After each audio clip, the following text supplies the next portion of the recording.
এবার শেখ শাহজাহানের ব্যাংক অ্যাকাউন্টে নজর ইডি সূত্রে খবর, তারা ইতিমধ্যে শেখ শাহজাহানের ব্যাংক অ্যাকাউন্টের সমস্ত তথ্য জানার জন্য এনএসডিএল এর কাছে চিঠি পাঠানো হয়েছে। গত 10 বছরের যাবতীয় লেনদেন দেখবে ইডি আধিকারিকরা। তদন্তকারীরা দেখতে চান যে তার অ্যাকাউন্টে কি কি লেনদেন হয়েছে। বহুদিন ধরেই অধরা সন্দেশখালীর বেতাজ বাদশা।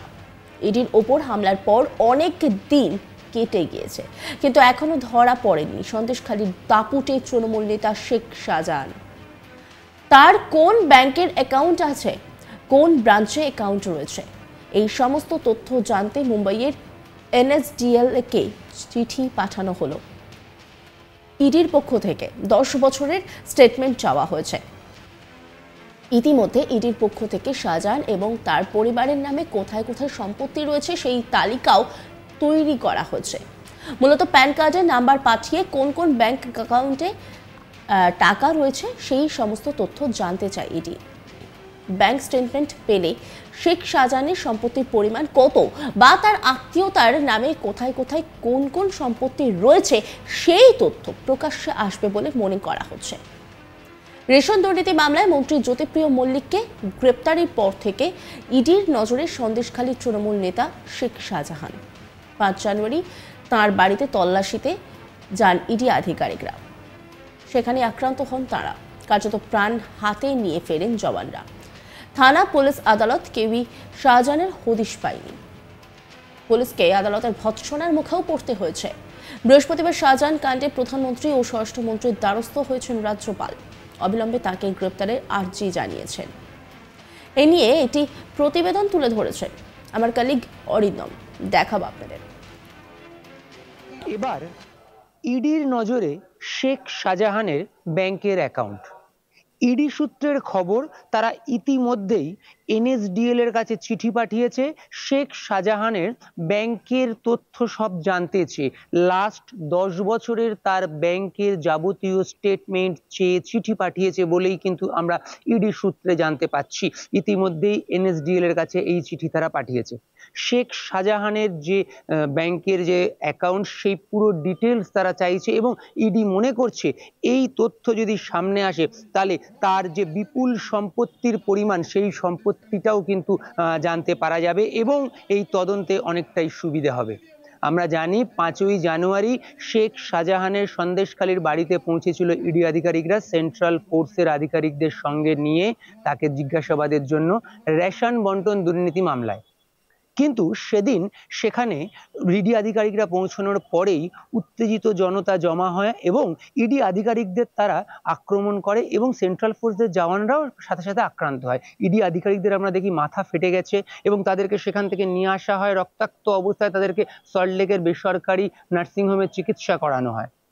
এরপর ইডি কোর্টে সেই তথ্য জানায় এবং তারপর আমরা দেখতে পাই 24শে জানুয়ারি সেই দিন ইডি আধিকারিকরা প্রচুর সংখ্যক সিআরপিএফ জওয়ান সঙ্গে নিয়ে পৌঁছে যায় আবার শেখ শাহজাহানের বাড়িতে এবং সেদিনও কিন্তু শেখ শাহজাহানকে তারা সেখানে পায় না।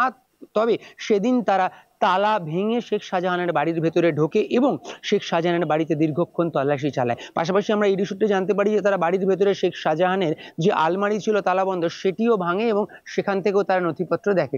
এরপর শেখ শাহজাহানকে না পেয়ে তারা শেখ শাহজাহানের বাড়ির বাইরে একটি নোটিশ টাঙিয়ে দেয়, যেখানে বলা হয় যে 29শে জানুয়ারি সকাল 11টার সময় শেখ শাহজাহানকে সল্টলেকে সিজিও কমপ্লেক্সে ইডির যে অফিস সেখানে এসে ইডি আধিকারিকদের সামনে হাজিরা দিতে হবে। এই রেশন বন্টন দুর্নীতি মামলায় ইডির জিজ্ঞাসাবাদের সম্মুখীন হতে হবে। কিন্তু 29 তারিখ শাহজাহান আসেননি বা শাহজাহানের পক্ষ থেকে ইডিকে কিছু জানানো হলো না, যেটা আমরা ইডি সূত্রে জানতে পারলাম। অথচ তার পরের দিনই কিন্তু আমরা দেখতে পেলাম যে ইডির যে যিনি সূত্রে যেটা আমরা জানতে পারলাম যে শেখ শাহজাহানের অর্থাৎ যাকে তারা জিজ্ঞাসাবাদ করতে চেয়েছিল তার লয়ার কিন্তু কোর্টে আবেদন করলেন শেখ শাহজাহানের বেলের জন্য। কিন্তু শেখ শাহজাহান ইডি দপ্তরে এলেন না। ইডি দপ্তরে শুধু আসেননি তাই নয়, শেখ শাহজাহানের কিন্তু কোনো খোঁজ রাজ্য পুলিশও পাচ্ছে না। অর্থাৎ তিনি এখন কোথায় আছেন না ইডি যা বলতে পারছে, না রাজ্য পুলিশ বলতে পারছে।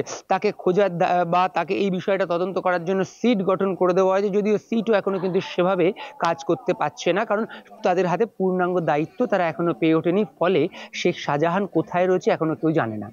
এর মধ্যেই যেটা আমরা জানতে পারলাম ইডি সূত্র থেকে, যে ইডির পক্ষ থেকে একটি চিঠি পাঠানো হলো এনএসডিএল এর কাছে, তাদের নোডাল অফিসারের কাছে জানতে চাওয়া হলো যে শেখ শাহজাহানের লাস্ট 10 বছরের ব্যাংকের কি ট্রানজাকশন রয়েছে সেই বিষয়ে পুরো তথ্য।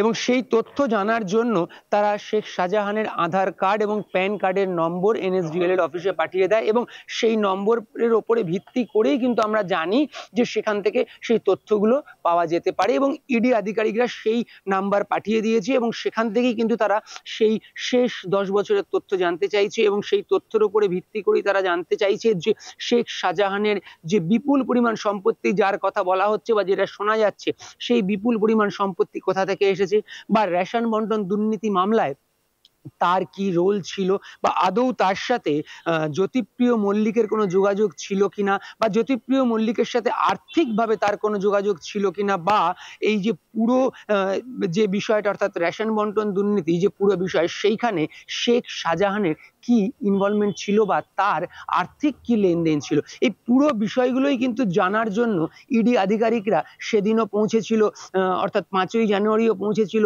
শেখ শাহজাহানের বাড়িতে, 24শে জানুয়ারিও পৌঁছেছিল শেখ শাহজাহানের বাড়িতে, এবং এখন তারা এনএসডিএল এর কাছে চিঠি পাঠিয়ে তার ব্যাংকের পুরো যে ট্রানজাকশন সেই তথ্য জানতে চাইছে।